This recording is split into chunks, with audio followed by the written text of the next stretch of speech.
Welcome back, ladies and giant tall men. Give thanks and praise. I am going to plow through the last little section of this board so we can move forward on some tarot interpretation. And then I want to get back to the tarot Tories and break into some more interpretations of the United States and its overlay of the zodiac and correlations to the tarot, geomantically speaking. So we're just going to jump right into Plato. The name Plato has provided quite a little adventure through my years of research. I've never actually read Plato cover to cover per se. I've always just jumped around chapter to chapter as I needed. But while I was doing the gematria of the name Plato, a very interesting pattern came to my eyes. And I realized that the first four letters of Plato have reflection, a perfect mirror of one another in their ordinal and septenary ciphers. The two completely different ciphers. Ordinal, it breaks at the 9, septenary at the 7. And when you lay them out over the first four letters of Plato, you get the same letters, just in different order. I find this really profound. It is very much like what we saw here, where Thoth is so closely related to tarot that it has the same gematrological breakdown in septenary. Different letters, same result. Here we have same letters, different cipher, same result. Much like here with Mercury, Hermes, Trismegistus, we have the two ciphers yielding the same result. These are patterns, but it is important to point out the nuance of the difference of the patterns. Here the letters are different, numbers yield the same. Here the letters are the same, but the numbers in two different ciphers are identical. They don't just add up to the same amount. They are identical numbers. A 7, a 3, a 1, and a 2. A 3, a 2, a 1, a 7. So that stood out very starkly in my mind. And as if you've been watching the series, this is number 5. Number 5 of a very long series I've been doing here. But you will remember that 4 is highly significant. 4 is Tav. Toth comes out to 4. Tarot comes out to 4. A lot of people see this name Toth and they want to add an extra H. They want to make it Thoth. And that's all good. You would be changing the numeric value of the name if you did that. I've seen thought. I've seen tote. I've seen a lot of derivations of that name. But I just want to point out this 73123217, those are incredibly significant numbers. They yield a very special result when you put them in a certain context. And we could do that another day, but those numbers are very, very special. You can probably break down a whole nother code. I'm pretty sure there's a whole nother code in the name Plato, but I just wanted to point out that the significant pattern in those first four letters yield that Tav. The 4, the number of completion, 40 days, 40 nights, Tav. 2 plus 2, Master Builder. But in ordinal, Plato's name reduces down to a 1, much again like Hermes Trismegistus can reduce down to a 1. When you bring the septenary, it reduces to a 6, and we've already talked about numbers 1, 6, 1 and 6 relating to P, and the number 7, when you add them together, relating to the chariot card, and how the tower and the chariot are in their own right a bit of an alchemical wedding, as the reduction of 1 and 6 leads to the 7.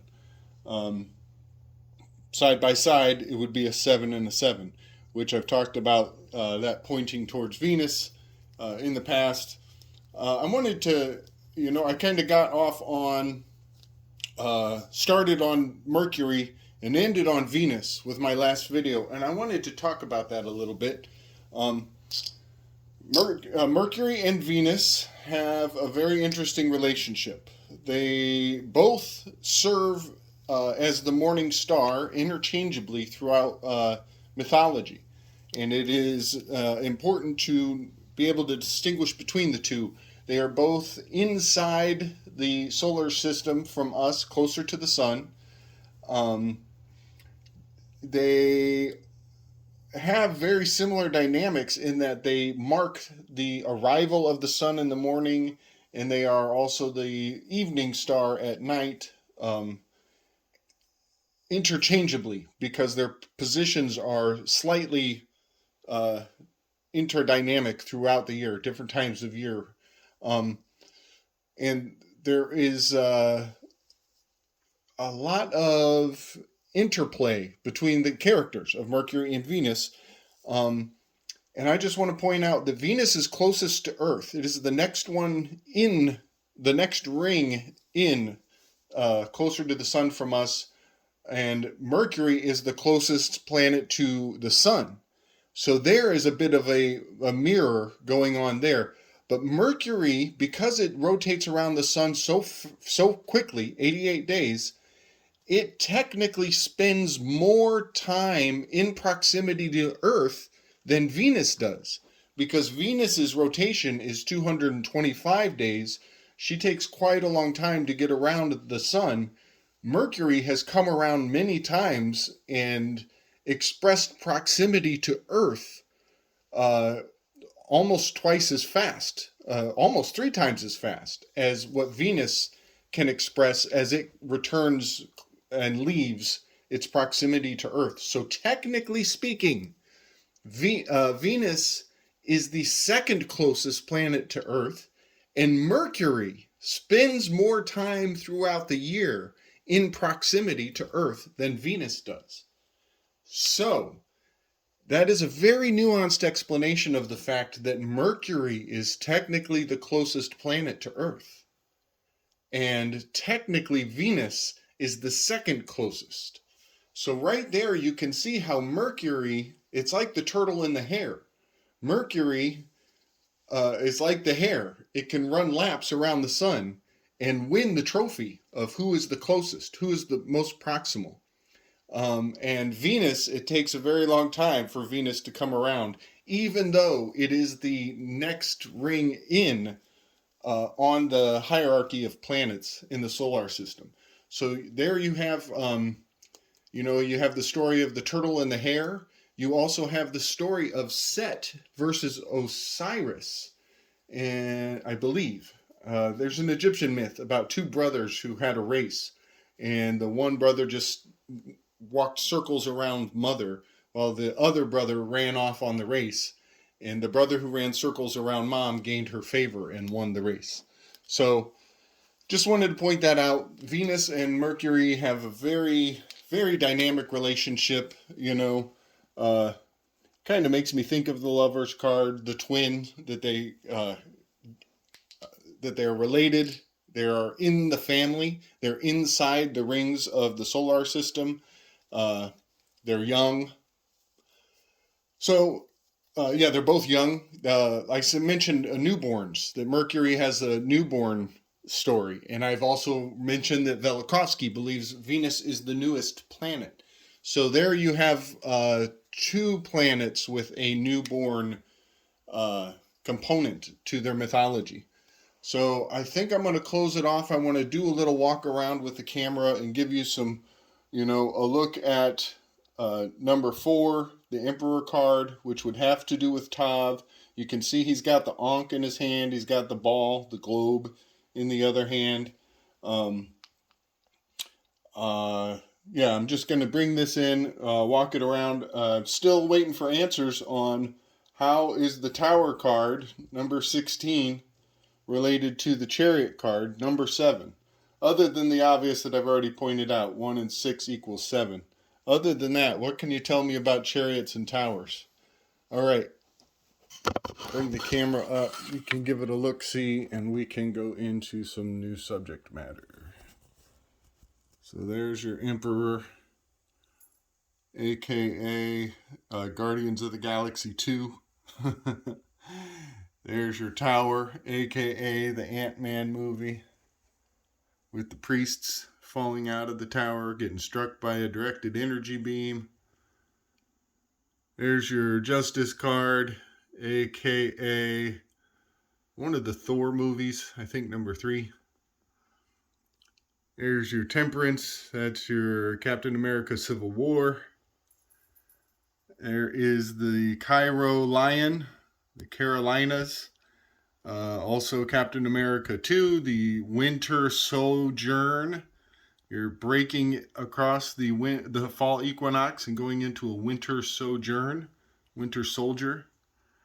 There is your Magi card. That's definitely Doctor Strange. Believe that. There is your Lovers. That's the Ant-Man and Wasp. And there goes your Chariot, which is Iron Man, no doubt. And there's your Hierophant, which is like Iron Man 2, I think. 2, 6, iron. It's got the 2 fingers and the 6 points of that cross. That's 26 letters of the alphabet. 26 is the letter, the symbol for iron. Atomic number for iron, Fe. Fe-Man, He-Man, Hermit. All right, y'all. Big strength, much love. We're going to move forward here. Oh, you know, let me just close off. I forgot to mention.